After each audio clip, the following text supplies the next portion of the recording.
دوست نداری پولدار شوی؟ دوست نداری پول حلال خدا نصیبتان بگردانه؟ داریم؟ اعمال ما انسان ها 6 قسم است. چند قسم؟ جالب است، خوب دقت کنین. 6 قسم اعمال داریم ما. 2 قسم اعمال واجب کنندن، 2 قسم اعمال برابرن. 1 قسم عمل 10 برابر ثواب داره، 1 قسم عمل 700 برابر ثواب داره. 6 قسم شد. 2 قسم واجب کننده هست. اگر تو در حالی که مرگ به سراغت آمد و هنوز یقین و باور داشتی که خدا واحد و لا شریک است، به روز قیامت باور داشتی، به حساب و کتاب باور داشتی، به نبیش ایمان آورده بودی، همین که چشمت بسته شد رسول خدا میفرماید جنت واجب شد. بگو الله اکبر. و اگر کسی از این دنیا برود در حالی که شرک به الله آورده باشد، جهنم به او واجب شد. این 2 عمل واجب کننده است. 2 عمل برابرن. اگر تو نیت کار خیر بکنی، چی کار بکنی؟ نیت کار خیر بکنی که من از این مسجد که بیرون شدم انشاءالله همین الان جزم کردی، همین الان تصمیم گرفتی، همین که بیرون شدم انشاءالله 100 افغانی انفاق میکنم در راه خدا. هنوز از مسجد بیرون نشدی، در نامه اعمالت 1 حسنه نوشته شد. برابره. 1 حسنه هنوز نکردی، فقط همینجا تصمیم گرفتی. چه خدای مهربان داری، چه خدای کریم داری. حالا ببین چه جالب است. وقت تو تصمیم میگیری که دیگر موسیقی نمیشنوم، تصمیم میگیری که دیگر پابجی بازی نمی کنم، تصمیم میگیری که دیگر معصیت نمی کنم، از سود دست میکشم، از گروی دست میکشم، از رشوه دست میکشم، از این و آن چیزی که خدا را ناراض میکند دست میکشم، هنوز انجامش ندادی، 1 حسنه در نامه اعمال تو نوشته میشود. و اگر میروی اون گناه را انجام میدهی، 1 گناه داشتی باز میری همون گناه را انجام میدی، اول خود 6 ساعت مهلتت میدهد تا 1 بار بگویی استغفر الله، الله اکبر. وقتی یک انسان زنا میکند چند ساعت خدا مهلت میده؟ 6 ساعت. چقدر بی وفا هستیم ما.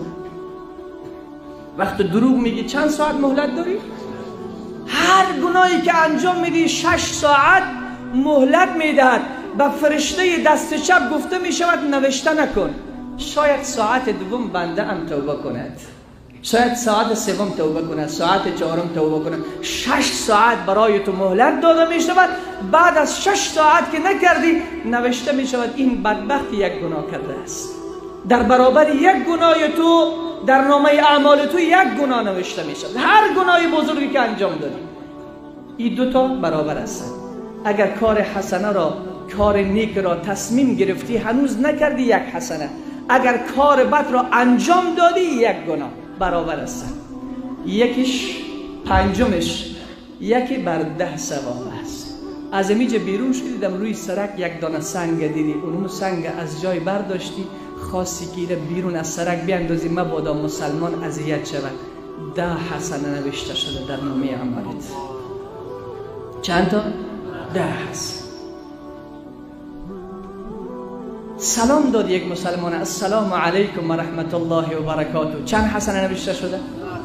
کینه را از دلت پاک کردی، گفتی با برادرم آشتی نکرده بودم الان آشتی میکنم، چند حسنه نوشته بشه؟ 10 حسنه. ششم 1 بر 700 است. الله اکبر.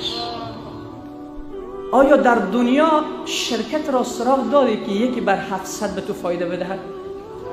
کمپانی را سراغ داری که 1 بر 700 بدهد؟ پدر در دنیا دیدی که به پسر خود 1 بر 700 فایده بدهد؟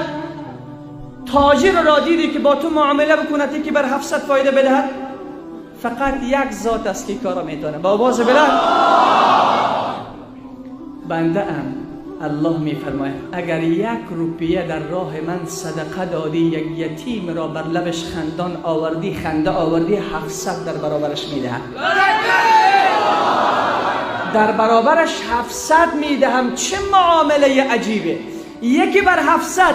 بعد الله رب العزت و الجلال در اخیر آیه میگه والله یضاعف لمن یشاء. خدا بر این 700 هم بسنده نمی کند. اگر بخواد این را 7000 میگرداند، 7 لک میگرداند، 7 میلیون میگرداند. فقط چی کار دارد؟ دل. اگر تو 10 افغانی داری 5ش در راه خدا انفاق میکنی، 10 افغانی داری که برای خودت نیاز است ولی 5ش در راه الله انفاق میکنی، پس این همون صدقه است که خدا بخواهد به میلیاردها میرساند. عزیز من، انسان ها هم 4 قسم هستند. یک قسم انسان ها هستند هم دنیایشان آباد هم آخرتشان. یک قسم انسان ها هستند دنیایشان خراب آخرتشان آباد. یک قسم انسان ها هستند دنیای آباد آخرت خراب. یک قسم انسان هستند هم دنیا خراب هم آخرت خراب. او کدام از چهارمش؟ فقیری که نه نان دارد، فقیری که نه خانه گرم دارد، فقیری که آرام نیست شکمش، حتی از لقمه نان شکمش سیر نشده، هنوز هم به خدا سجده نمی کند، هنوز هم با پروردگار خود رو نمی آورد، هنوز هم به الله خود تسلیم نیست، هنوز هم گریه ها ندارد، هنوز هم تهجد ندارد. این هم دنیای خود را خراب کرده هم آخرت خود را خراب کرده است. پس عزیزان من، 7 نفر زیر سایه عرش رحمان است. چند نفر؟ 7 نفر. هرگز به نیکویی نمیرسی تا آنچه را که دوست داری در راه خدا انفاق نکنی. این رو من از کجا انتخاب کردم این عنوان را؟ از یک از آیه های قرآن، آیه 92 سوره آل عمران است. الله رب العزت و الجلال میفرماید: بسم الله الرحمن الرحیم لن تنالوا البر حتى تنفقوا مما تحبون. ای بندگان من، هرگز به نیکویی نمیرسین تا آن چیزی را که دوست دارین در راه خدا انفاق نکنین. عبدالله ابن عمر رفت در بازار، وقتی این آیه نازل شد در بازار رفت یک کم شکر خرید. این در خانه فقرا رفته توزیع کرد. غلامش برش گفت که ای بزرگوار، چی میشد که در جای همین شکر یک مقدار غذا میخردی؟ این مؤمنانی همسایه هایی که ما داریم کلشون فقیر هستن، نان برای خوردن ندارن، شکر را چی کنن؟ عبدالله فرمود بله گپ تو درست است، ولی من کاری کردم که خدا فرموده است. گفت چرا؟ گفت من شکر را زیاد دوست دارم، شکر را زیاد دوست دارم. خدا فرمود هرگز به نیکویی نمیرسی تا چیزی را که دوست داری بر راه خدا انفاق نکنی. گفت من شکر را دوست دارم بیشتر، این را در راه خدا انفاق میکنم. زید ابن حارثه اسب داشت بسیار قیمت بها و زیبا، خیلی دوستش داشت.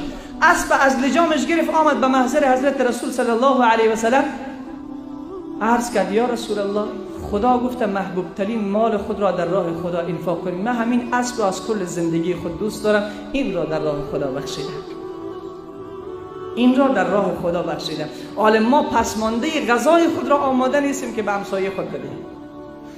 برادر ما گرسنه، خواهر ما گرسنه، خود ما خیلی پول داریم، باز وقتی سر غذا هم شیشتیم، باز زن و بچه خود چیز صحبت میکنیم. بیادرم بدبخت شد، در دست خودش از دیگه بدبخت شد.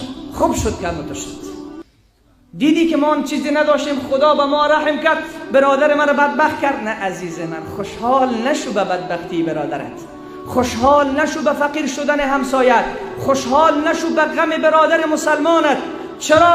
رسول صلی الله علیه و سلم میفرماد هرگز خوشحال نشو با آنچه که به برادر مسلمانت رسیده، چرا خدا به اون رحم میکند و تو را گرفتار میگرداند. هرگز خوشحال نشو با آنچه که به برادر مسلمانت رسیده.